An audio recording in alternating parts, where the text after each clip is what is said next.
განუყურებთ ბიზნეს კურიერს. დღეს 19 ოქტომბერია, მე აკაკი გოგიჩაიშვილი ვარ და გასული კვირის მთავარ ეკონომიკურ მოვლენებს მიშა სესიაშვილთან ერთად გააგაცნოთ. მოგესალმებით. მოგესალმებით.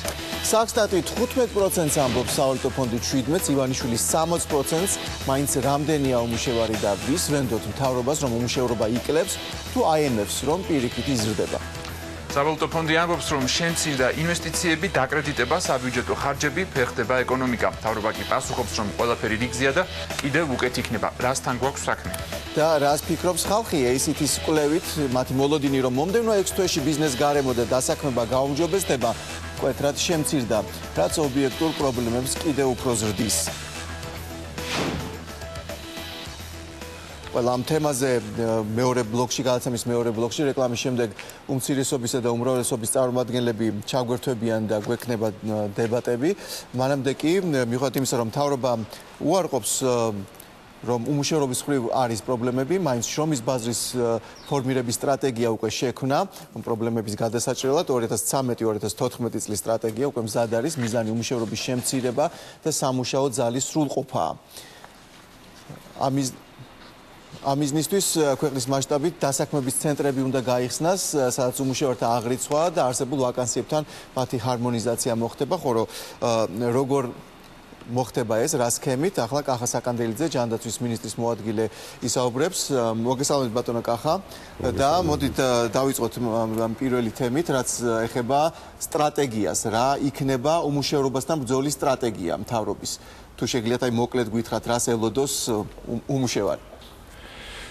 მოგესალმებით თქვენ და თქვენს მაყურებელს. უპირველეს ყოვლისა უნდა გითხრათ, რომ სამინისტროს და საერთოდ ზოგადად სახელმწიფოს ძირითადი ფუნქციაა დასაქმების ხელშეწყობა.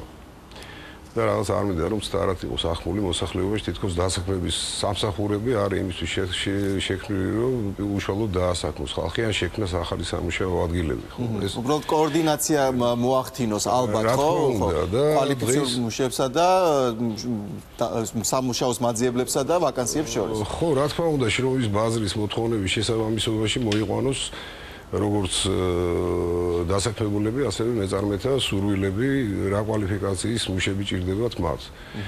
ამისათვის აუცილებელია, რომ ჩაატარდეს შრომის ბაზრის კვლევა. იცით, რომ ჩვენმა წინამორბედმა ხელისუფლებამ ჩაატარა ანალოგიური კვლევა, რომელიც საკმაოდ დიდი თანხები დაჯდა, ზუსტად არ ვიცი, რაღაც 12 მილიონი 25 ქალაქში და მივიღეთ სურათი ის, რომ 700,000 სამუშაოს მაძიებელი აღმოჩნდა.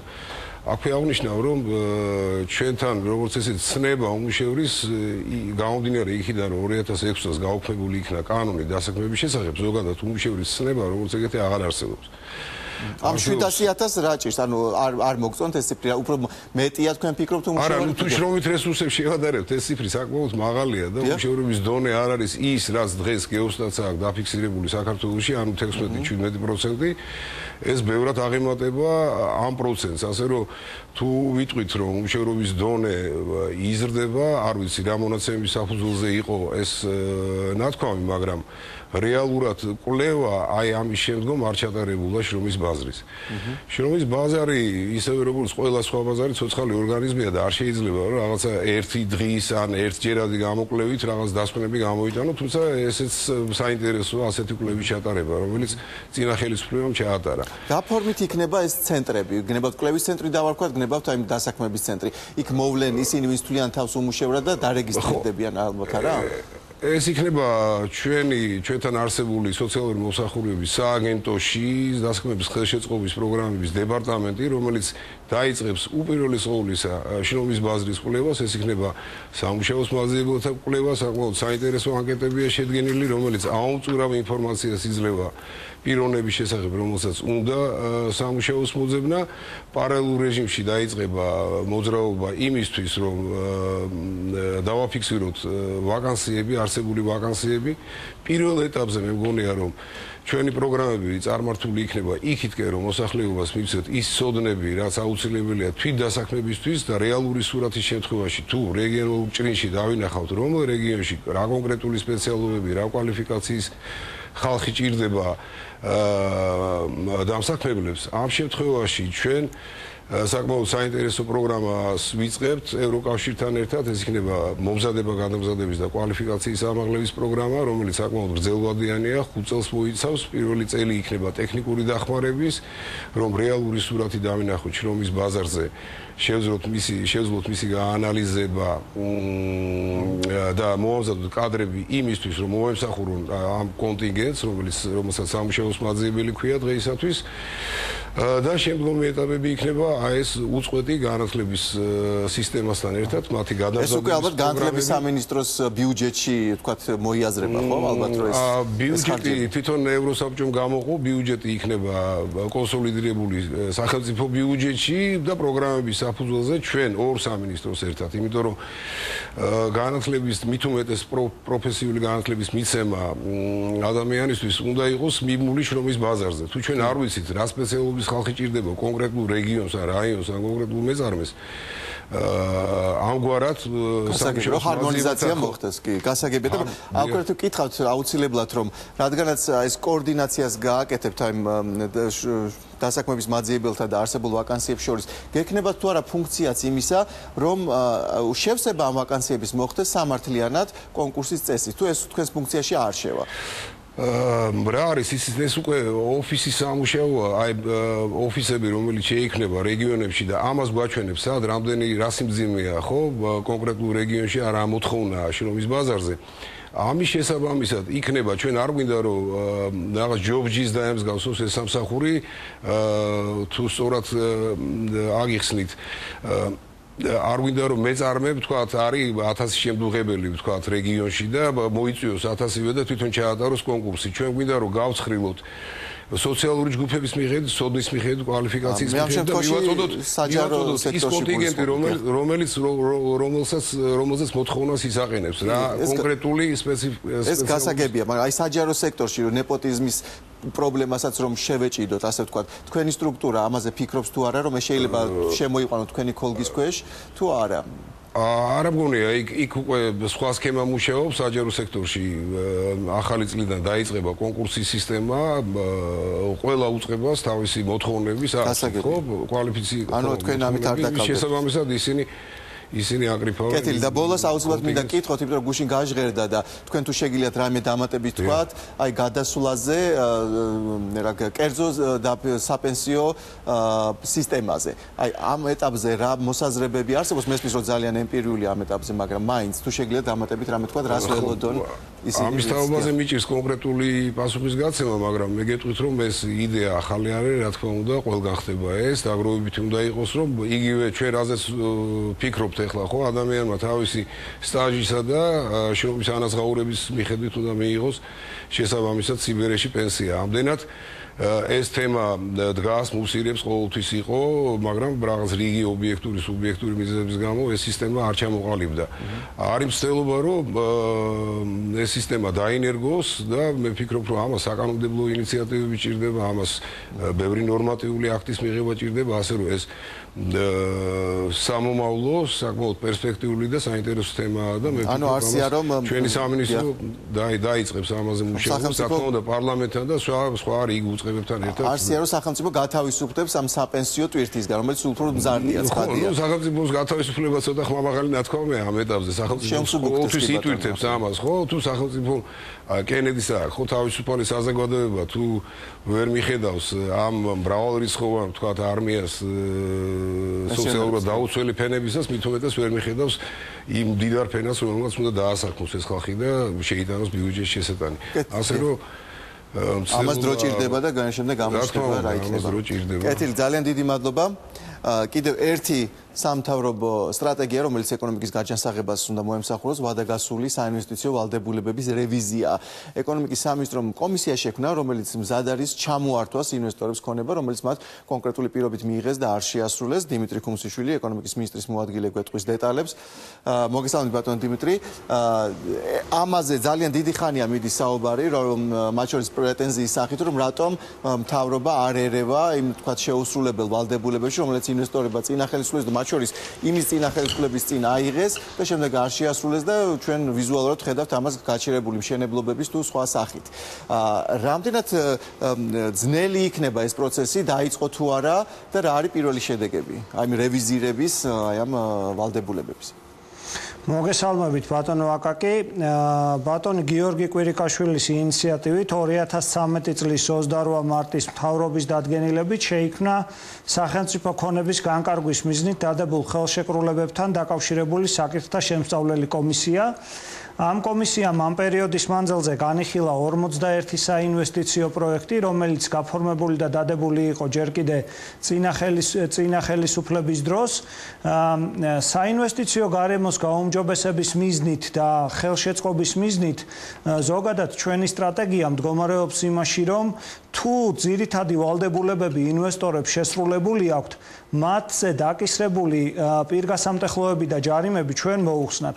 შედეგად აი ამ კომისიის მუშაობა მოგვიტანა ის, რომ დღეს 36 საინვესტიციო პროექტზე მიღებული არის დადებითი გადაწყვეტილება და ჯამურად ნიშნავს იმას, რომ ჯამურად ჩვენ 2.800.000 ლარის პირგასამტეხლოები და ჯარიმები არ დავაკისრეთ ინვესტორებს. ეს არის ძალიან პრინციპული და ძალიან მნიშვნელოვანი, იმიტომ რომ ამ ადამიანებს, ამ ინვესტორებს რეალურად მათი ძირითადი საინვესტიციო ვალდებულებები შესრულებული აქვთ ხელშეკრულებების მიხედვით და იქ თუ იყო რაიმე უმნიშვნელო დარღვევა, ზედმეტად კიდევ მათთვის ჯარიმების დაკისრება არ იქნებოდა საინვესტიციო გარემოს ხელშეწყობა და ზუსტად ამიტომაც ამ ადამიანებს ეპატიათ ეს ჯარიმები და შესაბამისად მათ მიეცათ საშუალება, რომ აღნიშნული სახსრები კვლავ თავიანთ ბიზნესში ჩაედოთ და მოეხმარათ ეკონომიკის. და 36-მე შემთხვევაში ინვესტორმა თქვა, რომ ის მზად არის, თუ კი მიეცა ასეთი თქვა ნულიდან დაწყების შანსი, გააგრძელოს და შეასრულოს ეს ვალდებულებები. ბატონო აკაკი, ცუდად მესმის, მაგრამ თუ სწორად მივხვდი, თქვენი შეკითხვა იყო, რამდენად არის ეს წამახალისებელი რამდენად არიან მზად ინვესტორები, რომ ამიერიდან შეასრულონ ეს ვალდებულებები. დიახ, ეს არის მეორე ნაწილი ამ კომისიის მუშაობის. მოგახსენებთ, რომ კომისია იხილავს როგორც დასრულებულ პროექტებს, ასევე მიმდინარე პროექტებს და ჩვენ გვაქვს რამოდენიმე ძალიან მნიშვნელოვანი პრეცედენტი, რომლის დროსაც ჩვენ პირობით ვპატიობთ კომპანიებს ჯარიმას იმისათვის, რომ მათ გააცოცხლონ და განაახლონ საინვესტიციო პროექტები. მაგალითისათვის შემიძლია მოვიყვანო მოვად საქართველოს, ეს არის თბილისის უნივერმაღის თემა. 6 თვიანი მუშაობა ძალიან ინტენსიური მიმდინარეობს ამ ინვესტიციის გაცოცხლებაზე. საკმაოდ დიდი ჯარიმების დარიცხვა არის იქ შესაძლებელი, თუმცა ინვესტორთან პრაქტიკულად მიღწეულია შეთანხმება ინვესტიციების განახლებაზე. ეკონომიკის სამინისტროში უკვე მომზადებული არის მთავრობის დადგენილების პროექტი და უახლოეს მომავალში ჩვენ მთავრობას წარუდგენთ პროექტს, რომლის მიხედვითაც თუ მთავრობა დაგვთანხმდება, ამ შემთხვევაში უკვე აღნიშნული ინვესტიცია განახლდება და ძალიან მალე თბილისის ცენტრში ჩვენ უკვე ვიხილავთ. ძალიან მალე რა ვადას უთქვამთ, რა ვადა დაითქმება, თუ შეგიძლიათ გითხრათ ინვესტორისთვის ახალი ვადა, დიახ. რეალურად პროექტი დასრულდება 4 წელიწადში, თუმცა სამუშაოებს ჩვენ ვიხილავთ სადღაც 8-1 წელიწადში განახლება. კეთილი, თქვენ თქვით რომ 36 შემთხვევაში დადებითად გადაწყდა, 5 აღმოჩნდა, მაშინ გამოდის რომ უარყოფითად გადაწყდა, ან ჩამოართვით, ან რაღაც სხვა გადაწყვეტილება მიიღეთ. რა პროექტებია ეს და თქვათ იმათ გადაყიდით თუ აი რა მოუვა, თუ სახელმწიფო შეასრულებს შემდეგ ამ ვალდებულებებს. ესე იგი, პრინციპულად მნიშვნელოვანია რომ როდესაც სახელმწიფო გადასცემს საინვესტიციო ვალდებულებით კონკრეტულ ინვესტორს ქონებას, აქ სახელმწიფო როგორც წესი ამ ქონებას გადასცემს შეღავათიანი ფასით. შესაბამისად, სახელმწიფოს ძირითადი ამოცანა ამ შემთხვევაში ზუსტადაც არის ის, რომ საინვესტიციო პირობა შესრულდეს. და იმ შემთხვევაში, თუ საინვესტიციო პირობა სრულად არ არის შესრულებული ან არ არსებობს არგუმენტაცია, თუ რატომ ვერ შეასრულა ინვესტორმა, ამ შემთხვევაში რა თქმა უნდა სახელმწიფოს აქვს იმის უფლება, რომ დაიბრუნოს ეს აქტივი უკან და უკვე სხვა ინვესტორის ხელში გადაიტანოს. ამაზე არ დავთ, ანუ სხვა ინვესტორზე გადაყიდვაზეა საუბარი. შეგიძლიათ გითხრათ მოკლედ, ეს რა ხუთი პროექტია, თუ არის ცნობილი პროექტები? არ შეგიძლიათ რატომ? არა, არ შემიძლია დაგიკონკრეტოთ, იმიტომ რომ არ მიმაჩნია მიზანშეწონებად. კონკურსი ხონდა გამოცხადდეს, იქნებ მე პოტენციური ინვესტორი ვარ და ხონდა ვიცოდე რა იქნება გამოვა თქვათ აუქციონზე. რატო არ შეიძლება გავოგებარი?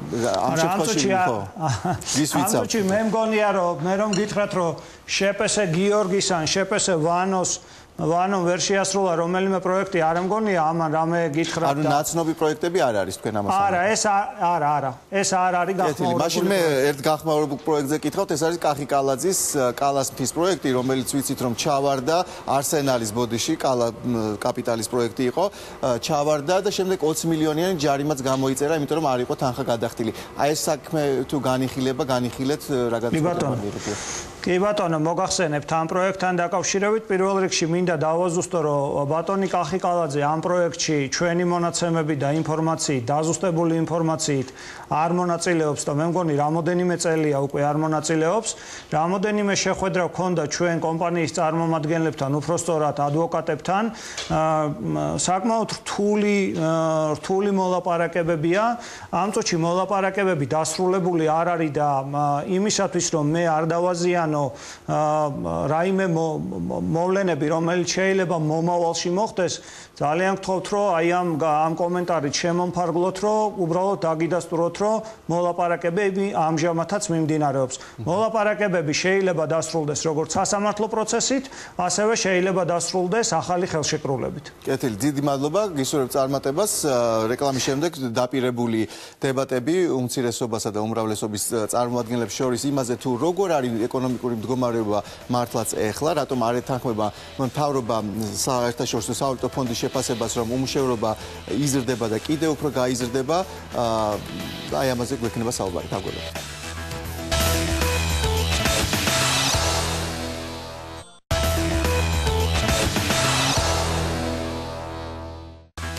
Καλώς business couriers რა ჭირს ქართულ ეკონომიკას სუდად იყო და ახლა უმჯობესდება ირწმუნება უმრავლესობა არაფერიც კარგად ადრე იყო და ახლა უარესდება აცხადებს უმცირესობა ერთი წელია უკვე ეს დავაგრძელდება რაც ბიზნეს გარემოს ბუნდოვანს და სარისკოს ხდის და ამ დავას აკაკი როგორც ჩანს ვერც საერთაშორისო სავალუტო ფონდის დასკვნა ჭრის რადგან მას მთავრობა არ ეთანხმება ფონდი აცხადებს რომ ეკონომიკის ზრდა წელს 2.5%-მდე დაეცემა ნაცვლად წლის დასაწყისში დაგეგმილი 6%-ისა რომელიც ჯერაც საერთაშორისო ოფიციალურ პროგნოზად რჩება ხოლო მომდევნო წელს უმუშევრობა 17.3%-მდე გაიზრდება, მაშინ როცა შარშან ეს მაჩვენებელი 15% იყო. პრემიერი კი პირველ არხზე აცხადებს, რომ ეს მცდარია ყველაფერი რიგზია და კიდევ უფრო უკეთ იქნება. ეს არაფერი არაა, მე მინდა მოსახლეობა დავაცნარო. ეს არაფერი არაა, ნუ მიაქცევენ ყურადღებას 2.5%, რა თქმა უნდა, საერთო ჯამში ეს ყველაფერია, ამით იზომება ეკონომიკა, მაგრამ ის რაც ციფრები იხატებოდა და რაც იწერებოდა და რის საფუძველზეც ეს ხდებოდა და როგორც დღეს არის, ნუ რავინ ლუშპოთავს. ყველაფერი კარგად იქნება. მე ხვდები ეკონომიკურ ექსპერტებს. არავის არ აქვს ისეთი შენიშვნა, რომ ჩვენ რამე შეცდომებს უშევს და რამე სწორედ არ ვაკეთებთ. ჩვენ ყველაფერს სწორედ ვაკეთებთ. აჩეხება უმუშევრობას ივანიშვილი ირწმუნება რომ ახალი ხელისუფლების პირობებში ის კი არ გაიზარდა არამედ შემცირდა კიდეც თუმცა საბოლოო უმუშევრობის მაჩვენებლად ის არც 15 და არც 17%-ს არამედ 60%-ს ასახელებს. არა და ექსპერტთა აზრით ეს წარმოუდგენელი ციფრია და მაშინაც კი თუ გლეხებს დასაქმებულად არ ჩავთვლით როგორც პრემიერი მსჯელობს ის მაინც 40%-ს არ ასწრება მიიჩნევენ ექსპერტები უცნაურად მსჯელობს ფინანსთა მინისტრიც მისის თქმით დასაქმება რომ დაბალი ამაში ეთანხმება სავალუტო ფონდს თუმცა უმუშევრობა რომ მაღალია ამაში არა. არანაირი კონსულტაციები სავალუტო ფონდს ამ პროგნოზთან დაკავშირებით არ ჩაუტარებია საქართველოში. ეს იყო მოულოდნელი, სამწუხაროდ ეს მოულოდნელი აღმოჩნდა იმ ადამიანებისთვისაც კი, რომლებიც სავალუტო ფონდიდან საქართველოზე მუშაობენ, ამიტომ არ არის სწორი და თანაც ასეთი ტიპის ფორმულებით ან და მოსაზრებებით ასეთი სერიოზული პროგნოზები არ კეთდება. თუმცა სამწუხარო ის არის, რომ არა უმუშევრობის, მაგრამ დასაქმების დონე სამწუხაროდ საქართველოს ძალიან დაბალია. არ ეთანხმება მაგას ფინანსთა მინისტრი, თქვენ ნახეთ ვისი განცხადება და მოყავს მას მაჩვენებლები. არავითარი საფუძველი არ არსებობს იმის, როგორ გაითვლა მაგ მაჩვენებლებს, პრინციპში მათ სხვადასხვა მეთოდიკაა. პირიქით სამუშაო ადგილები გაიზარდა. ეს 16 და 17% ჩემთვის ორივე ძალიან პირობითია. საქართველოში ჩემი აზრით 60%-ზე მეტია უმუშევრობა. ნახა 60% ეს მართლაც მაღალი ციფრია, მაგრამ ჩვენი გაანგარიშებით, ანუ ჩემი კოლეგების და ექსპერტების გაანგარიშებით ეს 38-40%-ს აღწევს. და ეს გამოწვეულია იმით, რომ აი მოქმედი საერთაშორისო მეთოდოლოგიის მიხედვით, რა თქმა უნდა, დაბალი საპროცენტო მაჩვენებელი მიიღება, მაგრამ აი თუ გავითვალისწინებთ იმას, რომ აი სოფლის მეურნეობაში თვითდასაქმებულთა კატეგორიის აღრიცხვასთან დაკავშირებით გვაქვს რაღაც სერიოზული პრობლემები და იმ კატეგორიიდან აი რეალურად არადასაქმებულებს შევიყვანთ უმუშევართა კატეგორიაში, სადღაც ჩვენი გაანგარიშებით 38-40%-ის დონეზე უნდა ვიანგარიშოთ. ახლა 60% მართლა ისეთი კატასტროფული მაჩვენებელია. საქსტატი კი, რომლის მონაცემებსაც წესი მთავრობაც უნდა ეყრდნობოდეს, ამბობს, რომ წელს მხოლოდ პირველ 6 თვეში შარშანდელთან შედარებით ბიზნეს სექტორში სამუშაო ადგილები 30,000-ით შემცირდა და 504,000 შეადგინა, ხოლო მათგან 91,000 დასაქმებული, ანუ თითქმის 20% არის უცხოელი. ნეგატიური დინამიკის მთავარ მიზეზად IMF ინვესტიციებისა და დაკრედიტების კლებას ასახელებს.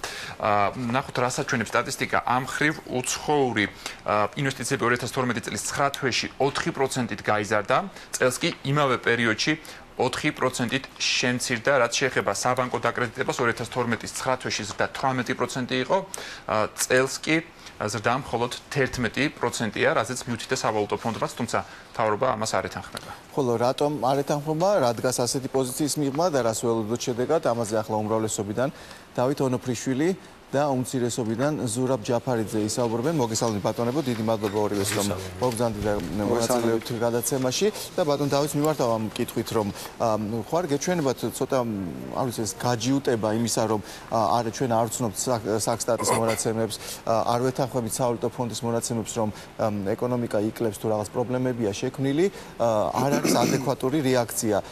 მეორე საკითხია, თქვათ, რომ ყველაფერი კარგად იქნება და ამისთვის რა არის გასაკეთებელი, ამაზე შეიძლება დავა, მაგრამ ის რაც ციფრებია, აი ამაზე თქვენი აზრით რამდენად მიზანშეწონილია ეს დავა თუ გაჯიუტება, რომ არა ესე არ არის. თქვენი ხედვა როგორია? მოგახსენებთ, რომ ზოგადად მე მაგალითად მანამდეც და ექსპერტებიც და ოპოზიციაში თორსა ვიყავი და ეხლაც მჯერა რომ და მგონია რომ უმუშევრობა არის 40%-ზე მეტი.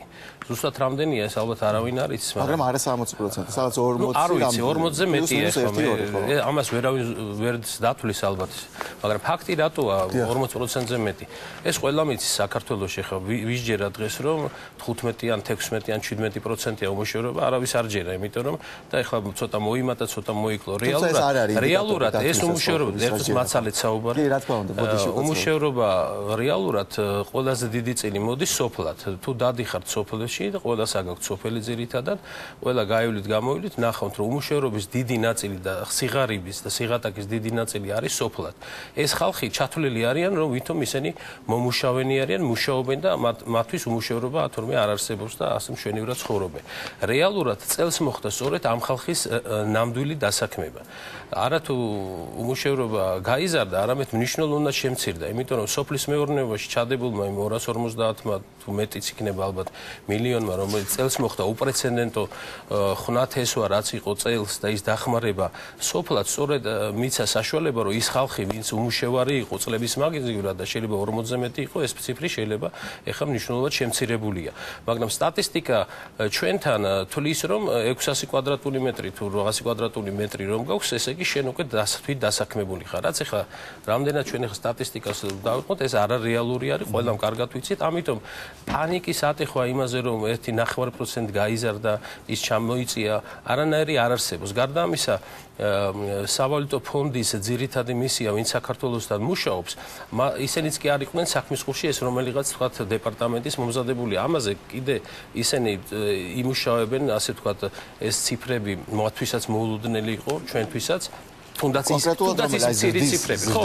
არა, ზრდაზე არ ვამბობ. 17%. ხო, 17-16%. ეს არის ის სტატისტიკით, რაც არის, ყველამ ვიცით, რომ არც 16-17 არის ძალიან ბევრი უმუშევრობა და ახალი მთავრობა და ქართული ოცნება სწორედ მომართულია, რომ ამ 4 წლის გამო შემდეგი 3 წელი კიდევ, როგორც მინიმუმ საპარლამენტო წლებს ვითვლი, პერიოდს ვითვლი, 1 წელი გავიდა და გეტყვით რა გაკეთდა ამ წელიწადში, მოგცემა საშუალება ალბათ. შემდეგი 3 წლის განმავლობაში აი ეს ყველა დაპირება იქნება შესრულებული და მაშინ ნახავთ რეალური მუშაობა რა იქნება, სხვა ციფრებიც რა იქნება და ზრდაც ცხადია რომ 3%-ზე ნაკლები იქნება, მე ამაში უკვე ჩვენ არ მიპარება დარჩა 3 თვე. თუმცა ფინანსური მინისტრი შეიძლება არც გეთახმება. 2 თვე, მაგრამ ხო, ნუ აქ ახლა ჩვენ ეკონომისტები ვართ, მე ჩემი პოზიცია მაქვს, უკვე ის რაც არის, ასე ვთქვათ, რაღაცა დაემატება, ახლა რაც არის ციფრი, იმიტომ სოფლის მეურნეობა არ ითვლება ამ ფინანსში და პროდუქტის გათვლაში და ეს განკურნწილად აწევს. ჩვენ საბოლოო ციფრი ეკონომიკური ზრდის GDP-ის მაჩვენებელი გვექნება მომავალ წლის მაის-ივნისი. ნუ ახლა მანამდე შეიძლება ვიდებოდოთ ჩვენ. ბატონ დავით, თქვენ ახსენეთ, რომ ძალიან ბევრი არის მცირემიწიანი, მაგალითად 800 კვადრატული მეტრი თუ ის ითვლება დასაქმებულად, თუმცა ხშირად წინა წლებში ამ 800 კვადრატულ მეტრსაც არ ამუშავებდა და არაფერი მოყავდა. დღეს, როდესაც ვთქვათ, სამთავრობო პროგრამებით ეს მიწა მოხნა 800 კვადრატული, ჩაითვლება დასაქმებულად ასეთი მეურნეობის პატრონი? შეიცვლება თუ არა ადამიანი თუ შემოსავალს ღებულობს დასაქმებულად, ის უნდა ჩაითვალოს. მე ხშირად თუმცა 800 კვადრატი მაინც არ არის ის არა, მე 800 ნუ ავიღებთ ახლა მე რომ მაშინ 1000 ვთქვათ. ნუ რა ვიცი, რაც გნება ღვთის თვით. მაგრამ ფაქტია რომ მცირემიწიანობა არის პრობლემა. ეს ხალხი როგორც მინიმუმ დასაქმება რო იმუშავებს მიწაზე შემოსავალს ნახავს, თავის ოჯახისთვის მიიღებს და შემდგომში შეუძლია თუ მეტი მოგებით მიიღო, გაასაღოს, შესაბამისად ის დასაქმებულად იქნება. მთავრობას აქვს შესანიშნავი პროგრამა, რომელიც დაიწყება მომავალ წლიდან და ჩართულია ამაში მსოფლიო ბანკიც და ასევე სხვა USAID-ს თუ არ მეშლება და იქნება შექმნილი აი ესეთი სასოფლო სამეურნეო კოოპერატივები, კოოპერაცია, რომ სწორედ ეს წვრილმიწიანი სოფლად მოსახლეები, გლეხები გაერთიანდნენ, რომ სწორედ ეს მომგებიანობა გაზარდონ, ეფექტურობა გაზარდონ მიწის და შესაბამისად სულ სხვა დონეზე გადავა უკვე ეს სხვა თემაა, იმიტომ რომ სხვა თემა არ არის, ეს მეთოდოლოგია დასაქმდება. კოოპერატივები რო არ ოპერაცია რო არ ხდებოდა, სწორედ ამიტომ იყვნენ დაუსაქმებელი. თუ ესე ყველა ჩაერთვებიან, მაშინ იქნება. აგრიცხვის მეთოდოლოგია თუ არ შეიცვალა, რასაც ახლა მიშა ამბობდა, პრინციპში ახლა საქსტატი ხო არ იტყვება, ის აი ესეთი მეთოდოლოგია აქვს, რომ გამოკითხეს. თავის მეთოდოლოგიით აკეთებს, ხადია ის. ეს თუ არ შეიცვალა, მაშინ ეს ციფრიც თავისთავად არ შეიცვლება მუშაობის. შეიძლება რა თქმა უნდა ახლა ამ პროგრამებმა ხელი შეუწყოს მეტად მათ დასაქმებას, მაგრამ ის რომ მე გეტყვით, სოფლიო ბანკის 2011 წლის არის სიხარიმის დინამიკა 2005-2012 წლები. ანუ როცა ნაციონალური მოძრაობა იყო Poverty Dynamics ესე ქვია ამ ნაშრომს, რომელსაც მე მგონი ძალიან სერიოზულად მალავდა ხელისუფლება აი ბოლო 2 წლის განმავლობაში და მე შემთხვევით აღმოვაჩინე, როცა ამერიკაში უნივერსიტეტში მუშაობდი, ერთ-ერთ თემაზე ამომვარდა ისა, რომელიც პირდაპირ უნდა ყოფილიყო ვებსაიტზე დადებული და არასდროს არ იყო. იქ პირდაპირ არის ნათქვამი, რომ ნაციონალური მოძრაობის ხელისუფლების დროს მართალია მთლიანი შიდა პროდუქტი იზრდებოდა, თქვა ზოგჯერ 8%-ით, ერთხელ 10%-ით, მე მინუსიც იყო, იცით 2009-ში საერთოდ და 10-ის ნაწილში იყო მინუსის და არ იყო პირიქით კლება იყო. აი ამ წელ პერიოდში ჯამურად რომ ვთქვათ, მიუხედავად მთლიანი შიდა პროდუქტის ზრდისა, საქართველოში გაიზარდა უმუშევარობა და გაიზარდა სიღარიბე. პირდაპირ წერია მსოფლიო ბანკის ნაშრომში. აი ეს არის რეალობა, რაც ქონდა ჩვენ 8-9 წლის მოღვაწეობის დროს. ეხლა ჩვენ 10 თვეზე გვედავებით, რომელიც ჯერ 1 წელი სრულდება, ეხლა რაც თავრობა მოვიდა და გვაქვს ჩვენი პროგრამა გათვლილი კიდევ 4 წელიწადზე და ვისაუბროთ ამასთან და რა გავაკეთებთ. 4 წლის მერე პირველ 1 წელიწადში რა გავაკეთებთ და რას ვაპირებთ მომავალ წელს. 4 წელი ვერ დავისტით. როგორ არა, იქნება დინამიკა ზრდის ისეთი. არა, მანამდე შეიძლება მეთქი მსჯელობა და ალბათ არაფერს არ უშავს. 9 წელი ვაცალეთ, ჩვენ მართლა არ უნდა ეცლია ალბათ ქართულ ხალხს ამდენ ხანს, მაგრამ ვაცალეთ, იმიტომ რომ გვინდა რომ ამ ქვეყანაში დემოკრატია. აი ბატონ ზურაბს ვკითხავ, რაც შეეხება უმუშევრობას და შელამაზებას ციფრების. აი ეს მეთოდოლოგია რაც არის, ქვია, ნუ საერთაშორისო. თუმცა, თქვათ იგივე საქსტატშიც ამბობენ, რომ შესაძლებელი იყო იქ რაღაც გარკვეული სპეციფიკის, ადგილობრივი სპეციფიკის გათვალისწინება და გლეხი, რომელიც ყავს ერთი ქათამი, თქვათ არ შეიძლება ჩაითვალოს, შეიძლება არ ჩათვლილიყო, თქვათ დასაქმება. თქვენი შეფასებით მართლაც როგორია უმუშევრობა და როგორია დინამიკა? ან რატომ გონიათ რომ ისეთია, როგორც გქონდათ? ხო, აქ რამდენიმე საკითხი არის. ერთი, როდესაც საუბრობს როგორ ითვლის საქსტატი უმუშევრობას, უნდა ამის მეთოდოლოგია დევს თვითონ საქსტატის ვებგვერდზე.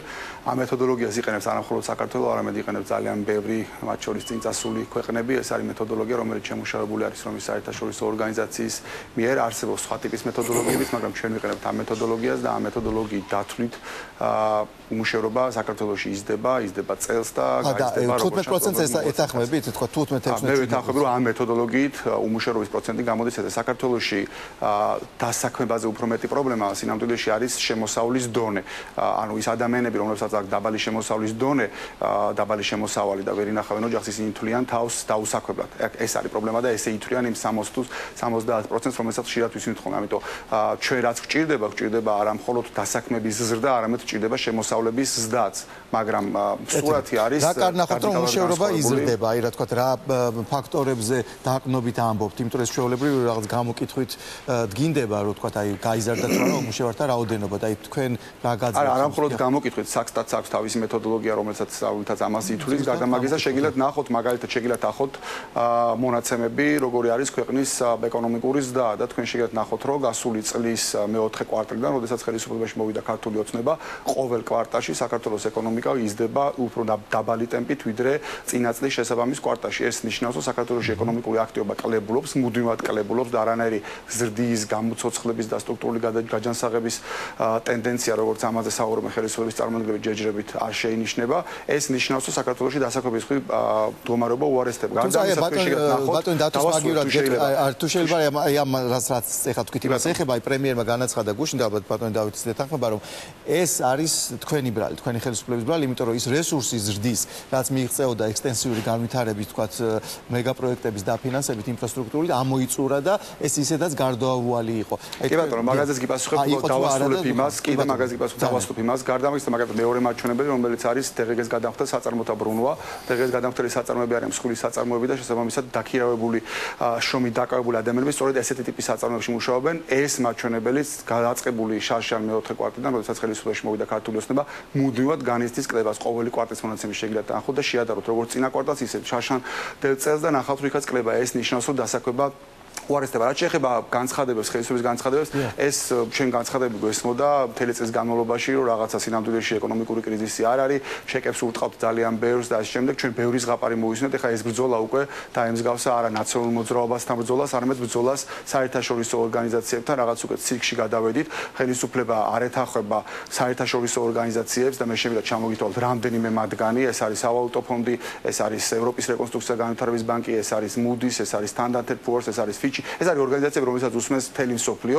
ხელისუფლება არ ეთანხმება მათ, როდესაც ისინი ამბობენ, რომ გასული წლების განმავლობაში საშუალოდ საქართველოს ეკონომიკის დაიყო დაახლოებით 6-7% და ხელისუფლება ამბობს, რომ ეს იყო თურმე ილუზია და ტყუილი და საქართველოს ეკონომიკა არ იზრდებოდა. ხელისუფლება არ ეთანხმება ამ ორგანიზაციებს, როდესაც ეს ორგანიზაციები შარშან წინ იძახდნენ, რომ 2013 წელს საქართველოს ეკონომიკა უნდა გაზრდილიყო 5-6% და ამბობენ, რომ ეს პროგნოზები არასწორი იყო და თურმე მარტო ქართული ოცნება ხდებოდა, რომ საქართველოს ეკონომიკაში იყო კატასტროფა და სულზე მოუსწრეს ეკონომიკასო გადაერჩინა, თუმცა გადარჩენის მაგივრად ჩვენ ხედავთ, რომ მივექანებით უსკულისკენ, ანუ ეს არის ბრძოლა უკვე რაღაც ავტორიტეტულ საერთაშორისო ორგანიზაციებთან, ეს გადავიდა უკვე უმუშევრობის სტატისტიკაზე, გადავიდა ნებისმიერ რამეზე, ერთი არის რაც ლაპარაკობს ყველა ავტორიტეტული ორგანიზაცია და მეორეა რაც ლაპარაკობს მარტო ქართული ოცნება. კეთილი ბატონო დავით ვკითხავ აი პრემიერის განცხადებას გუშინ წინდელ განცხადებას რომ მიუბრუნდეთ რა გაძლევთ თქვენ აი რა პარამეტრები ბოლოს და ბოლოს მოდით ხო თქვენ ძალიან ეკონომისტები ვარ და იქნებ აი ციფრები მოვიშველიოთ ან რაღაც ინდიკატორები რა გაძლევთ იმის თქმის საშუალებას თქვენს ხელისუფლებას რომ წინა ხელისუფლების პერიოდში მიღწეული აი ზრდის დინამიკა იყო ფაქტურად ამოწურული როგორც პოტენციალი და ისედაც გარდაუვალი იყო ვინც არ უნდა მოსულიყო ხელისუფლებაში ან დარჩენილიყო წინა ხელისუფლება რომ ქვემო წამოვიდოდა ეს პარამეტრები და მაჩვენებლები ეს ჯერ ერთი ვთქვათ ის რომ საერთაშორისო სავალუტო ფონდი, მსოფლიო ბანკი, სხვადასხვა ერთ ჩამოთვალა სურამ ორგანიზაციები, მთავრობა ნამდვილად ენდობა, მთავრობა ძალიან აქტიურად მუშაობს და თანამშრომლობს და ნამდვილად ეს არასწორი შეფასება, ეს მის პირადი ენდობა, მაგრამ არ ეთანხმება თუ არა, ხო შეიძლება რაღაცაში არ დაეთანხმო, რა თქმა უნდა და ამაზე ხო გეუბნებით ეს სავალუტო ფონდი თქვა ჩაიხედავს უფრო ღრმად ამ საკითხთან, კონკრეტულ საკითხთან და ყველას გვეცოდინება, ჩუმად კი არ გვეტყვის ჩვენ მე ის იყო თუ ეს იყო გამოაცხადებს, თავად იტყვიან ძალიან მალე სხვათა შორის.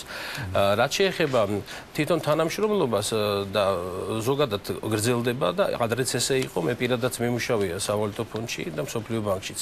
ამიტომ შეუძლებელია რომ არ ვენდო იმ ორგანიზაციებს, რომელიც ვიცი რომ მართლაც მაღალი პროფესიული კადრებით არიან. სავალუტო ფონდმა დაწერა ივნისში, როცა იყო ეხა ჩამოსული, დაწერა პირდაპირ რომ ეს მთლიანი შიდა პროდუქტის კლება დაწყებულია შარშან ზაფხულიდან. ანუ როცა ნაციონალური მოძრაობა თვლიდა და ახალ დაპირებებს იძლეოდა წინა საარჩევნო. დაწყებულია შარშან ზაფხულიდან და გარკვეული კლება მიდის, რომელიც ხადია ინერციით მივიდა, როცა შენ თუ ვინმეს ესმის ეკონომიკა, ალბათ ყველა მიხვდება, რომ 3 თვეში, 6 თვეში ხანდახან შეიძლება ისეთი გადაწყვეტილება, რომ 1 წელიწადშიც კი ჭირდებოდეს იმის გამოსწორებას, ანუ 2 წელი გააჩნია რაზეა საუბარი, რომ შენი ეკონომიკური პოლიტიკა გატარდეს. ეს არ არის რომ უცბად რაღაცა დაწერო და მეორე დღეს შესრულდეს. ამაზე თანხდებით რომ ეკონომიკა უკან მიდის. ჩვენ პირველ წელს კანონმდებლობას ეხლა ვცვლით წლის განმავლობაში ხდება გარკვეული ჩვენი ეკონომიკური პოლიტიკის დანერგვა, რომლის შესახებაც რეალურ შედეგებს ჩვენ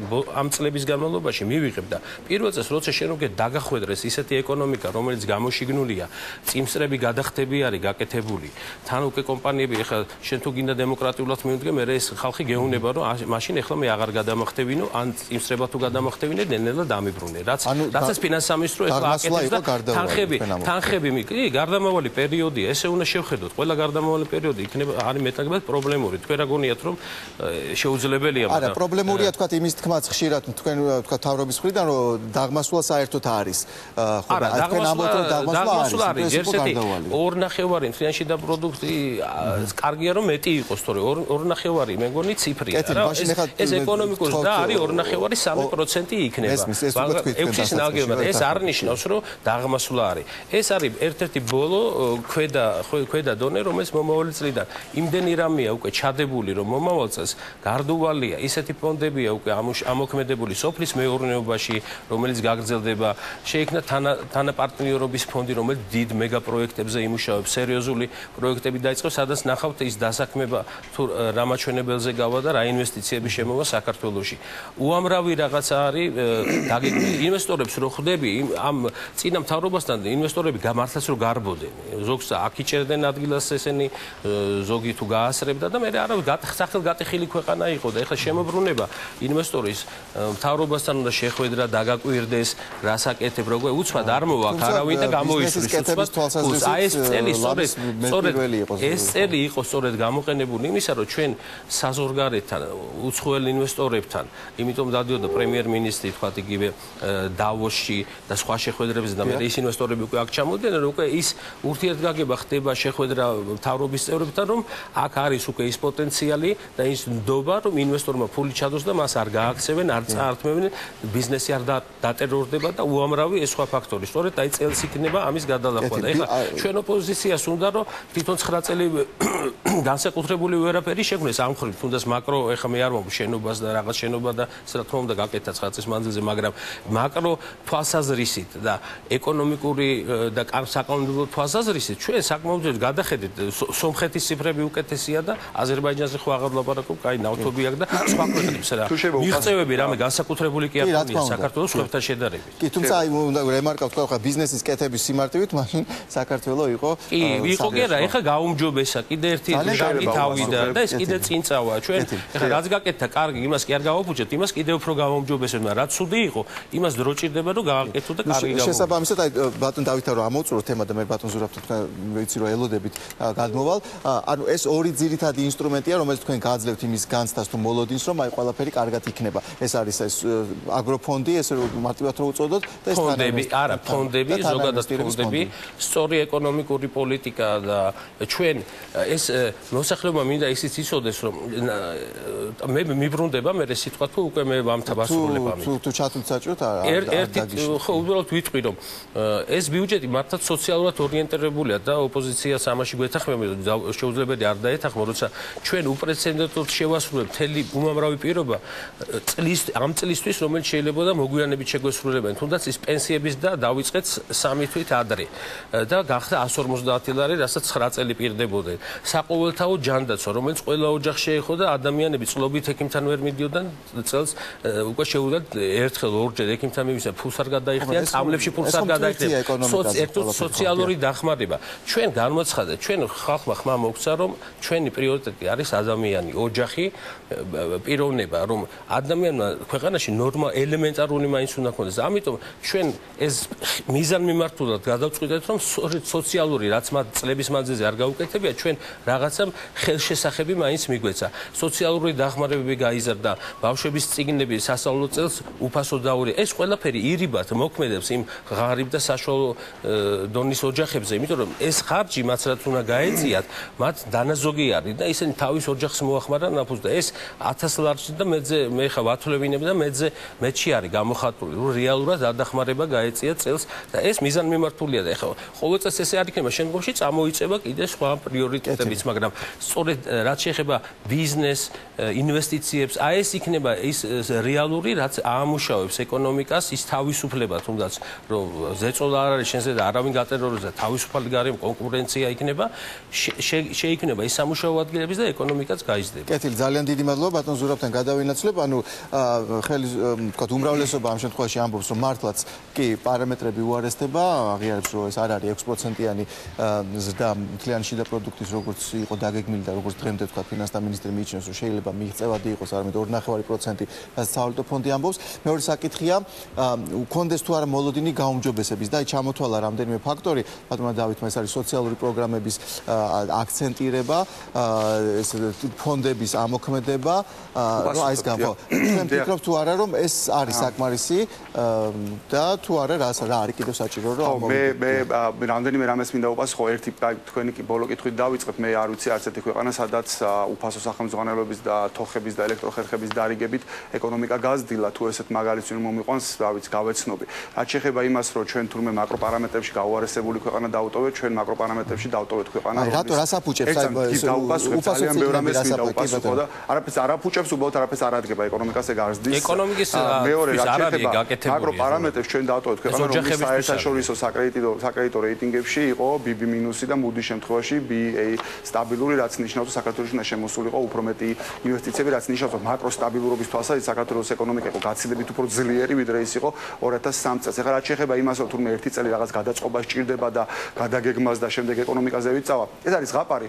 თუ ეს ასე ხდებოდა, შაშა, როდესაც ბიუჯეტი შემოქონდა ხელისუფლებას პარლამენტში, ამის გაკეთება იყო ადვილი შაშამ ბიუჯეტში დაიგეგმა წელს 6%-იანი ზრდა. ანუ შაშან დეკემბერში არ იცოდით, რომ ერთი წელი დაგჭირდა გადაწყობაზე. სავალუტო ფონდსა, მე ხო არ გერეოდი, ბატონო დავით, უგაცავად. ხო არ გერეოდი, მე გამეცი 6% იქონდა, ის გვეთანხმებოდა ამ პროგნოზში. სავალუტო ფონდსაც ქონდა. მათ არ ეგონათ, რომ ერთ წელიწადში თქვენ ასე დაანგრევდით ეკონომიკას. ყველა საერთაშორისო ორგანიზაცია თვლიდა, რომ საქართველოს ეკონომიკა გაიზრდებოდა 6%. მართალი ხართ, მარტო, მაგრამ თქვენ დაანგრიეთ ყველაფერი, არის პრობლემა. ხო, რაც შეეხება მარტში, ჯერ კიდევ მარტში, უბრალოდ აპრილის დასაწყისში, ფინანსთა სამინისტრო იძახდა, რომ საქართველოს ეკონომიკა ისე გაიზრდება, როგორც ეს არის დაგეგმილი და არანაირი პრობლემები არ არის. შეგიძლიათ ამოიღოთ ფატორის ხადურის განცხადები, ანუ პირველი კვარტლის შემდეგაც კი თქვენ თვითონ რომ ეკონომიკა გაიზრდებოდა, მაგრამ ისე გააჩანაგეთ შემდეგ ყველაფერი, რომ ჩამოხვედით 2.5%-ზე და ეხლა იძახით, რომ 2.5% მაინც ციფრია და არაფერი არისო. მე მინდა კარგად გვესმოს 2.5%-იანი ზრდა ჩვენი ქვეყნის ნიშნავს, რომ ჩვენ რომ დავეციოთ საშუალო ევროპულ ცხოვრების დონეს, მათ შორის დავეციოთ მაგალითად განათლების დონეს, დავეციოთ ჯანდაცვის ისეთ ხარისხს, როგორც ეს არის ევროპაში, ჩვენ ერთი საუკუნე არ გვეყოფა. ჩემი კი არა, ჩემ ცხოვრებას, ჩემი შვილი და ჩემი შვილიშვილი ვერ მოესწრება მაგას. ეს არის 2%-იანი ზრდა. რა გაჩანაგდა ეს 6%-იანი ზრდის შემთხვევაში ჩვენ დავეწევით ევროპულ დონეს 30 წელიწადში. ამიტომ ეს 2% უბრალოდ ციფრი არ არის. ამას აქვს პრინციპული მნიშვნელობა. რაც შეეხება იმას, რომ რაღაც თუნდაც წინასწარი გადახდებიყო, დიახ, წინასწარი გადახდები, ეხაც არის მაშინაც იყო დღეგეს იხდი და წინასწარი იქიდან რაღაცების შემდეგ ჩაითვლება, არაფერი განსაკუთრებული არ მხრივ 2012-ში არ მოხდა, რაც არ ხდებოდა 2011-ში, 2010-ში და მანამდე. ეკონომიკური ვარდნა ნამდვილად იყო გეთახობით 2009 წელს, მაგრამ 2009 წელს ეკონომიკური ვარდნა იყო იმის გამო, რომ შეგახსენებთ თუ არ გახსოვთ, 2008 წელს ჩვენ ომი გქონდა, რუსეთი დაგვესხა თავს და პლუს 2008-2007 წლის ბოლოდან დაიწყო მსოფლიო ფინანსურ-ეკონომიკური კრიზისი და ვარდნა ქონდა პრაქტიკულად უმეტესობა ქვეყნების დედამიწაზე და ჩვენც ქონდა ვარდნა, რომელიც ძალიან სწრაფად გამოასწორდა და ზევით წავიდა. ეხლა გვაქვს უარესი ვარდნა, ვიდრე გქონდა მაშინ. ანუ პრაქტიკულად ომის გარეშეც კი ჩვენი ეკონომიკა მიექანება დაღმართისკენ და ეს არის კატასტროფული და ეს ფაქტორები, რაც აი თქვენ ბატონ დავითმა ჩამოთვალა, არ თქვენ ფიქრობთ, რომ არ არის საკმარისი, რომ ასევე სწრაფად გამოსწორდეს? რომელი ფაქტორები? თავარი რაც ეკონომიკას ფონდები, რომელიც ეკონომიკას უნდა დაეხმაროს. ეს ფონდები არის ზღაპარი, წინაშე საარჩევნოდ შექმნილი რაღაცა ილუზია, რომ კიდევ ერთხელ გააღვიონ მოსახლეობაში რაღაცა იმედი, რომ ვითომ ეკონომიკა გამოსწოდება. ისინი ამ იმედს აღვიობენ უკვე მთელი 1 წლის განმავლობაში. აპრილში ბატონი ხადური იძახდა, რომ მარტიდან დაიწყო ქვეყნის ეკონომიკის აღმასვლის შეუცვლელი პროცესი. შეგიძლიათ ამოიღოთ მისი ციტატა. ეს აღმასვლა სინამდვილეში არის დაღმასვლა. ყოველ კვარტალში ჩვენი ეკონომიკა იზრდება უფრო ნელა, ვიდრე იზრდებოდა შაშან იგივე პერიოდში. ამიტომ არანაირი ფონდები ამას არ უშევენ. თუ ვიღაცას ინვესტიციის ჩადება უნდა ქვეყანაში, მას არ ჭირდება სადღაც ფონდში მისვლა და რიგში დადგომა, რომ რაღაცა თანადაფინანსება აიღოს. აბუ-დაბის რაღაც შეიხს თუ ფული უნდა აქ ჩადოს, ისედაც ჩადებს. საკმარისია არავის თანადაფინანსება არ ჭირდება. მას აბუ-დაბის შეიხმა და სხვებმა ჩადეს და შავი დღე დააყარეთ მერე და ვისაც გარბოდა. შავი დღე დააყარეს წავა სასამართლოში. მაშინდა თქვენი ერთ-ერთი ის უნდა ყოფილიყო სხვადასხვის ფოთის სამშენებლობა და ჰაბი უნდა გამختارიყო. სად არის? რა ხდება ფოთში? ნახეთ, ეხლა უნდა ჰაბი არის ძალიან კარგი პროექტი. საქართველოს ზოგადად უნდა იქცეს. არც ერთი არ შესრულებული, არც ერთი მნიშვნელოვანი დაპირება. ჰაბი რო გინდოდათ, იგივე საუბრობს. თბილისის აეროპორტისთვის მიგეხედათ წესიერად, ეხლა არც რეისი რო აღარ დაფრინავს, არც ერთი ყველა უცხოური თბილისის აეროპორტში მეორე ტრანზიტის შედეგობა დაგეგმილია თქვენ გააჩერეთ და ჰაბს გააკეთებდით. თქვენ შეაჩერეთ ის პროექტი, რომელიც დაგეგმილი იყო უკაცრავად. ეს პროექტი ითხოვთ 10 წელიწადში 10 თვეში იმის გაკეთებას, რაც თქვენ 10 წელიწადში არ გააკეთებთ. ჩვენ ვითხოვთ რომ ეკონომიკა გაიზარდოს. გეგმიერად მივიდივართ კატასტროფისკენ. განცხადება ეს საერთოდ აბსურდია, რომ ფონდი რა შუაშია ფონდია. მთელი მსოფლიო მუშაობს საინვესტიციო ფონდებით. ფონდი იქნება თუ არა? ფონდი კონკრეტული გვარებით, როგორ ეხლა რეალური გვარები. რომელი კონკრეტული გვარებით პატარკაციშვილის ოჯახმა გუშიცი განაცხადა რომ აღარდებს ფულს ამ იმაში. ანუ არა გაქვთ ეს ფული. არ განაცხადა რამშობა როგორ არა ოჯახი არა გაქვთ ამ ფონდში. უამრავი ადამიანი დებს ამ ფონდში ფულს, რომელიც მოხმარდება მეგა უამრავი ადამიანი დებს და რამდენს დებს ვითხარი. და რა პროექტებში დებს ვითხარი. ერთი წლის თავზე აქ რომ მოვალთ. ბატონო დავით, ორი პროექტი გითხარი. ნახოთ, ზღაპრებს თქვენ უყვებოდით 9 წელი. ორი პროექტი გითხარით, რომელსაც ეს ფონდი დააფინანსებს. ფონდი როგორ იმუშავებს? ბატონო დავით, ორი პროექტი გითხარით, ორი პროექტი როგორ ვაძლევთ დახმარებებს, პენსიებს უზდით ადამიანებს და როგორ ოჯახებს ორი პროექტი გითხარით, რომელსაც დააფინანსებს ეს ფონდი. ბიზნეს. უნდა დააცალოთ. თქვენ ახლა გაცალა მოსახლეობა ძალიან ბევრი და იმიტომ ხართ კიდე გონორზე მობრძანდები და ლაპარაკობს ზღაპრებს. ფონდი არ უშველის და უშველის რა. ორი პროექტი გითხარით, რომელსაც ეს ფონდი დააფინანსებს. სახლი გამოაცხადებენ, როცა ერთი პროექტი გითხარით. ჯერ არა. ერთი პროექტი გითხარით. სექტემბერში. სექტემბერში აშექვია თვეები, აი ესე რომ აშენებდი შენობას. იქაც წყალი რო ჩამოდის დღემდე პარლამენტში ერთ 10 ადგილას და ჩაბარებოდა ეს იუსტიციის სახლი რო ჩააბარეთ და გუშინ თქვენი წარმომადგენლები ამბობდნენ ის არის ერთი წელია თქვენ მართავთ პარკინგი ვერ გაუკეთეთ და ისე აბარები. ეგრე რო აშენებდით ქვეყანას, იმიტომაც დაგემშვიდობა ქართული ხალხი. ერთი პროექტი არის ანაკლის პროექტი, რომელიც ოპოზიციაში ალბათ ვერ გაძლევთ. ანაკლის პროექტი არ არის ამ ფონდის დაწყებული, ანაკლის პროექტი სააკაშვილის დაწყებული. აპირებენ რომ დააფინანსონ. კეთილი და ბოლოს მაინც მკითხავთ რომ თქვენი აზრით რა არის გასაკეთებელი კიდევ გარდა იმისა, რაც ბატონმა დავითმა ისაუბრა, რომ მიიჩნევს რომ უნდა გააკეთეს და ეს ბიუჯეტში ანასახულია ან ვერ ამბობენ მაგას, მაგაშია მთელი ამბავი რა არის. ჰაბიო, ჰაბს უნდა წლები და ეგ სხვა საკითხი კონკრეტული რა არის, ვერ ამბობს და იტყვის, დიახ. როგორ გეკადრებათ? რას ვერ ამბობთ? 19-ჯერ შემოგთავაზეთ და არავის არ აინტერესებს თქვენგან. ამას არ ჭირდება არც ფონდები, ამას ეკონომიკის განვითარებას არ ჭირდება არც რაღაც სტრატეგიული გეგმა, რომელიც უნდა გამოექვეყნებინა ქართულ ოცნებას სექტემბერში, ორი თვით ადრე დააწყებინა მუშაობა ექსპერტებს, პრემიერ-მინისტრმა და ეს გეგმა აორთქდა საერთოდ და კარგია რომ აორთქდა და ამას არ ჭირდება რაღაც ფონდების შექმნა და რა ჭირდება, დიახ. ხო, ამას ჭირდება ძალიან კონკრეტული რაღაც, ამას ჭირდება მთავარი, რაც არის, ეს არის გაჯანსაღება ეკონომიკური გარემოს და სტაბილურობის განცდის გაჩენა მოსახლეობაში და ბიზნეს საზოგადოებაში. ამისთვის ჩვენ არაერთხელ შევთავაზეთ ხელისუფლებას ძალიან კონკრეტული ნაბიჯები, მათ შორის დავით ბაქრაძე ამას თავაზობს უკვე თვეებია და ერთ და იგივე იმეორებს. ეს არის ერთი გადასახადების დაწევა, ჩვენ გადასახადები დავწეთ რამდენჯერმე უკანასკნელი წლების განმავლობაში და გადასახადების დაწევა იყო მთავარი სტიმული, რატომაც საქართველოს შემოდიოდა ინვესტიციები და ხდებოდა ადამიანების დასაქმება. დღეს დასაქმება რო კლებულობს იმის გამო, რომ ინვესტიციები უფრო მეტი გადის, ვიდრე შემოდის. ამიტომ გადასახადების დაწევა არის ერთი ყველაზე მთავარი და პრინციპული საკითხი. მე მგონი გეთახმებიან, იმიტომ რომ არ მეთახმებიან გადასახადებს ისინი წევენ, მაგალითად აქციზი თამბაქოზე აწიეს იმისათვის, რომ დამატებით 50 მილიონის მობილიზება გააკეთებინათ ბიუჯეტში, რომელშიც აქვს კატასტროფული გარღვევა და შემდეგი წლის ბიუჯეტი არის დაუსაქმებლობის ბიუჯეტი და არა დასაქმების ბიუჯეტი. და გაწერილი არის არარეალურ ციფრებზე, იმიტომ რომ ეკონომიკური ზრდა წლევანდელი ნაანგარიშებიათ 6%, როცა ყველა მიცავს 3%-ს ვერაცდება და საერთაშორისო სავალუტო ფონდის გათხრებით 2.5%-ს ვერაცდება. ანუ უბრალოდ იტყუებიან პრიმიტიულად გეგონება საბავშვო ბაღში კონდეთ საქმე. მეორე რაც არის გასაკეთებელი, ეს არის ეკონომიკური გარემოს სტაბილურობის განცდის გაჩენა და ამისათვის მნიშვნელოვანია უაზრო ინიციატივები, რომელიც შემოდის პარლამენტში, მათ შორის ქართული ოცნების სხვადასხვა ჯგუფების მხრიდან, ეს ინიციატივები აღარ შემოდიოდეს, მაგალითად ახალი ინიციატივა გუში რომელიც მოვისმინეთ კიდე დაგროვებით საპენსიო სისტემის, რომელიც არის კოდრაჩოვილი, ასეთი ინიციატივები არ უნდა შემოდიოდეს, იმიტომ რომ ეს აზარალებს საქართველოს ეკონომიკას. არც ერთი ინიციატივა, რომელიც ეკონომიკურ გარემოს ცვლის, არ უნდა შემოდიოდეს. ამაზე გამოცხადება მორატორიუმის. ეს არის მეორე საკითხი და მესამე, როდესაც საუბრობს ბატონი დავით, რომ გასულ წლებში თუმცა ბიზნეს ატერორებდნენ, გამოაცხადონ ამნისტია ეკონომიკურ ერთის მხრივ და ამნისტია 2013 წლის 1 იანვრამდე ან თუნდაც წლევანდელი წლის შუა რიცხვამდე ამას არ აქვს პრინციპული მნიშვნელობა და მეორე მხრივ მოახდინონ ეკონომიკური დანაშაულის დეკრიმინალიზაცია. ეს გააჩენს სტაბილურობის და დაცულობის გასცდას ბიზნესში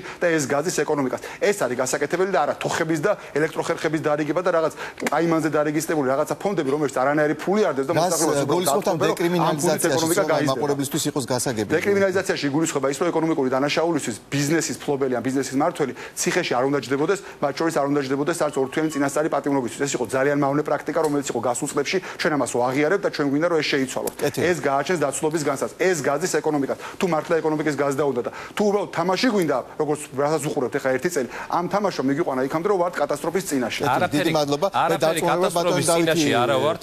ქვეყანა ვითარდება 3%-ის და თქვენ -4 და -8% გონდათ ეკონომიკის ვარდნა. ყუილია 2009 როგორ არის საკუთარ სტატისტიკის იმაში შეხედეთ. ყუილია 2009 წელს იყო მარტო ომის გამო. ომს თუ ეხა თქვენ ომი თუ არაფერი არ არის. ვიცი რომ ეს ომი პრინციპული საკითხი არის, მაგრამ ჩვენთვის ეს პრინციპული საკითხი იყო. თქვენი საერთო პოლიტიკა ომი არ გეკნებოდა. ბატონ დავით, აი ბოლოს ვამთავრებთ ეხა საუბარს და მე მინდა გკითხოთ, რომ თქვენ არ ითვალისწინებთ ან არ ეთანხმებით აი სურვილებს თუ შეთავაზებას, რაც ეხა ბატონ ზურაბ გააჟღერა. არა, ჩამოვთვლი მოკლედ. გადასახადების შემცირდა სტაბილური გარემო შეიქმნას, იმიტომ რომ არ შემოვიდეს ურთიერთკონფლიქტური, თქვა კანონმდებლობა. გადასახადები გადასახადების შემცირებაზე არ ვითანხმები, ჩვენ საკმარისად შემცირებულია გადასახადები, ეს საკმაოდ კარგი გარემო და ჩვენ მნიშვნელოვნად ამ ხრივ ჯობნივთ ნებისმიერ მეზობელ ქვეყანას და აბსოლუტურად საკმარისია თუ ინვესტიცია უნდა, აი სწორედ ის გარემო უშლიდა, რასაც ბიზნესის ტერორი და დაშინება იყო. რაც შეეხება ეკონომიკურ დანაშაულებზე შემცირებას, მე ამ მოსაზრებას მე ვემხრობი დიდი ხანია თავად მანამდეც არჩევნებამდეც და გარკვეულწილად მე თვითონაც მუშაობ ამ საკითხზე, იმიტომ რომ მათი პაკეტი რაც მათ შემოტანილი ჰქონდათ, მთელი რიგი ისეთ დანაშაულებზე იყო, ნათქვამი მაგალითად აქციზური მარკების გამყალბებლები თურმე უნდა არ ყოფილა ეს. არა, როგორ თქვენ იმაში წერი, ამნისტია ეხებოდა მაგას, ამნისტია ეხებოდა და არა დეკრიმინალიზაცია. მთელი რიგი ისეთი ტიპის დანაშაულებები იყო გასული, რომელიც ის დანაშაული უნდა დაისაჯოს, მაგრამ არის ცხადია ისეთი გარკვეული სახის დანაშაული, რომელზეც მე ვთვლი რომ თქვა 20,000 თუ და 30,000 ის შეიძლება აიწიოს თქვა უბრალოდ ეს მაჩვენებელი სანამ ადამიანი ციხეში წავა ის არ არის აუცილებელი მაინდამაინც ციხეში წავიდეს შეიძლება გადაიხადოს ან სხვა გზით მოხერხდეს და ამაზე მე თავადაც მუშაობ და რაღაცა ალბათ ამ ხრივ გამოვა და ანუ აქ არის რაღაც თანხმობის თქვა საშუალება მე მგონია რომ ეს გასაკეთებელია გარკვეული მორატორიუმი შეთანხმდეს პარლამენტი რომ რაღაც ურთიერთკონფლიქტური თქვა საკანონმდებლო ინიციატივები არ იყოს ან განხილული ან ბოლომდე საქმე მიყვანილი მაგალითად თქვა როგორც იყო მიწის გაყიდვის გადავადება თქვა უცხოელებზე შეჩერება და ასე შემდეგ რომელიც გამოიწვია რაღაც გარკვეული დესტაბილიზაცია თქვა ინვესტორთა განწყობაში. კი, ამაში გეთანხმებით რომ თლად ესეთი სახით არ უნდა ყოფილიყო, უბრალოდ ვადა იყო მოთხოვილი რომ მიწის, იმიტომ რომ წინა მთავრობას რო ჩაეტარებინა მიწის აღრიცხვიანობა კადასტრი, რამდენი არის მიწა, სახელმწიფო მარიცის ეხლა რამდენი მიწა ვის ხელშია, ხო, რა ტიპის მიწებია, ხაზების სადგადის, არაფერი ცნობილი არ არის და მიწას იცით კიდე ჩუმად ყიდნენ მე უცხოელებზე, რათაც მე უცხოელების მიმართ იწყებოდა აგრესია, იმიტომ რომ გავიდოდა ერთი კაცი სოფელში ჩუმად გაყიდა, სოფელსაც არ ეუნებოდნენ, იქნებ სოფელს ეყიდა ან ვიღაცა მოეყვანა ჩუმად ყიდნენ ამ მიწებს. ესე არ უნდა ხდებოდეს. უცხოელზე თუ გაიყიდება, ის უნდა იყოს აუქციონზე და შეიძლება ქართველი ყიდულოს, არა მიწებს.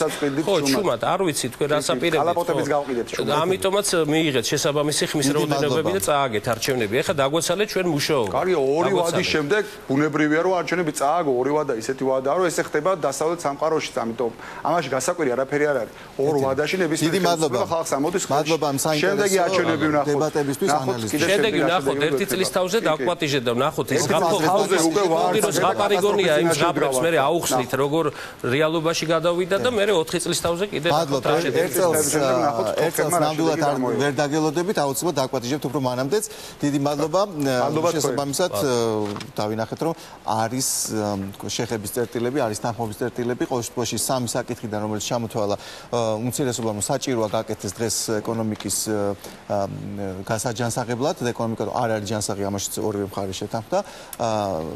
ორში თქვა უმრავლესობამ თანახმა რომ მხარი დაუჭიროს, ძალიან საინტერესოა. მნიშვნელოვანი ინდიკატორია ეკონომიკური სიტუაციისთვის ისიც თუ როგორ აღიქვამს მომხმარებელი მიმდინარე ვითარებას. ACT-ის ბოლო კვლევა აჩვენებს რომ უახლოესი მომავლის მოლოდინი ხალხში უარესდება. მიშა სესიაშვილი გვეტყვის დეტალებს, მიშა თუ შეიძლება რომ გითხრა როგორია დინამიკა. კი ბატონო, ACT იკვლევდა თუ როგორია მოსახლეობის დამოკიდებულება ბიზნეს გარემოს მიმართ. დღეს დღევანდელი მონაცემებით 51% თვლის რომ მომდევნო 6 თვეში ბიზნეს გარემო იქნება უკეთესი ვიდრე ის დღეს არის, როცა ივლისში ასეთი პოზიცია 45%-ს ჰქონდა, ანუ კლებაა დაფიქსირებული ასეთი მოლოდინი. 18%-დან 21%-მდე არის გაზრდილი იმ ადამიანების ხვედრითი წილი, ვინც თვლის რომ ბიზნეს გარემო მომდევნო 6 თვეში არ გაუმჯობესდება და ოდნავ გაიზარდა იმ ადამიანების წილიც, ვინც ვერ გარკვეულად დადებითად შეიცვლება ბიზნეს გარემო მომდევნო 6 თვეში თუ უარყოფითად. რაც საბოლოო ჯამში ეს განწყობა შემდეგ აისახება იმითი რომ თუ მომხმარებელს არ აქვს კარგი მოლოდინი და ოპტიმისტური მოლოდინი მომავლისადმი, ის ცდილობს არ დახარჯოს ფული, რაც ეკონომიკისთვის ძალიან ცუდია. უნებრივია და ეს მომხმარებელი პოტენციურად ინვესტორიც არის, ასე ვთქვათ, მცირე მასშტაბებით, მაგრამ მაინც რომელიც შემდეგ რაღაც ბიზნეს გადაწყვეტილებებს იღებს. და ასე გადაწყვეტილებებს არ მიიღებს. კეთილი, დიდი მადლობა. მიშა რეკლამის შემდეგ თუ კი რუსეთში პრემიერის წარმომადგენელიც კი აცხადებს, რომ რუსული ბაზრის ნდობა სარისკოა, მაშინ რაზე გათვალონ მეღვინებმა ბიზნესი? ჩინეთზე ამბობს ღვინის სააგენტო და სტრატეგიასაც ამუშავებს. 0-დან 3%-მდე სესხი აგროფონდმა უკვე 5500 ფერმერს მისცა, თუმცა კიდევ უფრო მეტი უსესხოდ დარჩა და ძალიან უკმაყოფილოც არის. პროტესტის ნიშნად კი ერთიანდებიან. დაგველოდეთ.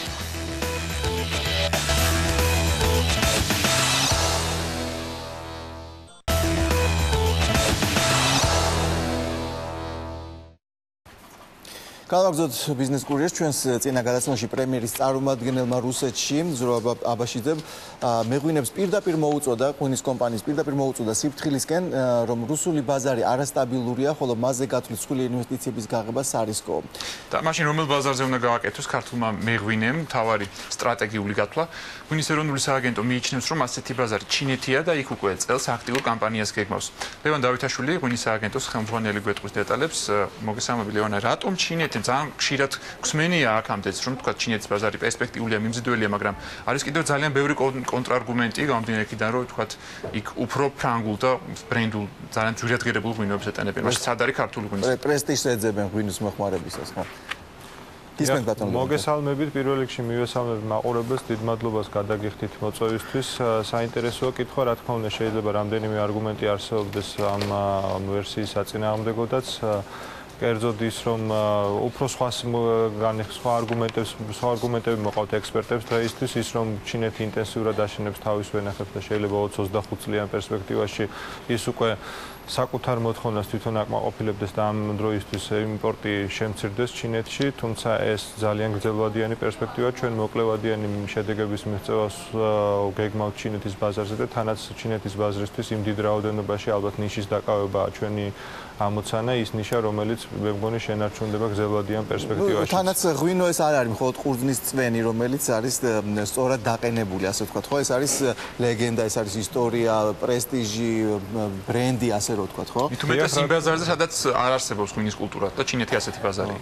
ჩინეთი დამწყები ღვინის კულტურის ქვეყანაა, ასე ვთქვათ, ჩინეთში სმა დაიწყო, სწორედ ამის გამო იქ გაჩნდა პოტენციალი ღვინის გაყიდვის, თქვენ სწორად აღნიშნეთ, ფრანგული ღვინოები განსაკუთრებით პოპულარობით სარგებლობს ამ მომენტისთვის, თუმცა ის პიკი ფრანგული ღვინის პოპულარობის ალბათ გადადის და ამას ყველა მარკეტინგის ყველა ექსპერტი ეთანხმება და ამბობს, რომ ჩინელებს გარკვეულწილად ფრანგული ღვინის გარდა ფრანგული ღვინო შეიძლება მოსწყინათ, იქ იყო ფალსიფიკაციის ძალიან დიდი ფაქტები. ამან გამოიწვია ისიც, რომ უნდობლობაც გამოიწვია ფრანგულმა ბრენდმა და ამიტომ ჩინელი მომხმარებელი შეიძლება დღეს მზად იყოს, რომ მიიღოს ახალი პროდუქტები. ამავე დროს ჩინელი მომხმარებელიც იზრდება, ის უფრო მეტად აფასებს ღვინოს როგორც პროდუქტს და არა თქვათ იარლებს, ხო? კი, დიახ, აქამდე ღვინო იყო მხოლოდ საჩუქრის სახეობა და ჩინელი მოხმარებელი მას ყიდულობდა გარკვეული შემთხვევებისთვის, მაგრამ არა პირადი მოხმარებისთვის. სანამ კითხავდეთ, რა სტრატეგიით აპირებთ ამ ექსპანსიას ჩინურ ბაზარზე, მინდა კითხოთ, რომ თუ კი ეს სტრატეგია სწორად იქნა შერჩეული და გამოყენებული, განხორციელებული, თქვენი აზრით, რა პერიოდში შეიძლება ჩინეთის ბაზარმა სრულად გადასწონოს რუსული ბაზრის პოტენციალი, რაც ვიცით რა იყო და შესაბამისად შეიძლება რომ დაბრუნდეს, ხო, ის მოცულობა. როდის რამდენ ხანში შეიძლება რომ ჩინეთმა სრულად გადაწონოს თავისი მნიშვნელობით რუსეთი ჩვენთვის? თქვენი აზრით. გეტყვით, ჩვენი ამოცანა ალბათ არ არის მხოლოდ ჩინეთის ბაზარი, საერთოდ ღვინის ეროვნულ სააგენტოს თავის მარკეტინგული სტრატეგია შემდეგნაირად აქვს დაყოფილი, გამოკვეთილია პრიორიტეტული ბაზრები და მათ შორის არის ჩინეთიც, თუმცა არა მხოლოდ ჩინეთი, ეს შენარჩუნებულია DST-ის სივრცე, სადაც ტრადიციულად ქართული ღვინოები პოპულარულია და ჩვენ რუსეთის ბაზარზე უარს არ ვამბობთ. არავინ ამბობს რომ უარი თქვა. ბუნებრივია, ეს არის ამერიკის შეერთებული შტატები, სადაც დიდი პოტენციალი გააჩნია ქართული ღვინოს, თუ სწორად ვიმოქმედებთ, მაგრამ უფრო ალბათ მეტი ძალის დაგჭირდება რომ ქართული ღვინო დავამკვიდროთ. ჩინეთის ბაზარი შორის გამოდია.